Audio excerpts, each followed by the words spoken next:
என்னண்ணே குக்கரோட எங்கே கிளம்பிட்டீங்க? படம் பார்க்க தேட்டருக்கு போகிறேன் தம்பி. அதுக்கு எதுக்குண்ணே குக்கரோட போகிறீங்க?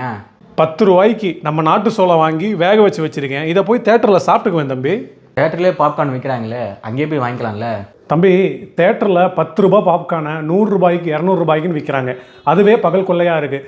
இதில் இப்போ மாண்புமிகு ஃபினான்ஸ் மினிஸ்டர் நிர்மலா சீதாராமன் அவர்கள் ஜிஎஸ்டி கவுன்சிலில் ஒரு விஷயத்தை பரிந்துரை பண்ணியிருக்காங்க. அது என்ன அப்படின்னா, நம்ம தேட்டரில் வாங்குற பேக் பண்ணாத பாப்கார்ன் இருக்குல்ல, அதுக்கு 5% ஜிஎஸ்டியும், பேக் பண்ண பாப்கார்னுக்கு 12% ஜிஎஸ்டியும், அந்த கேரமல் பாப்கார்ன் ஒன்று சாப்பிட்றீங்கள இந்த குட்டியோண்டு டப்பாவில், அது வந்து 18% ஜிஎஸ்டியும் போட போகிறாங்களாம். பெரியவங்க சாப்பிடாம வந்துடலாம் தம்பி.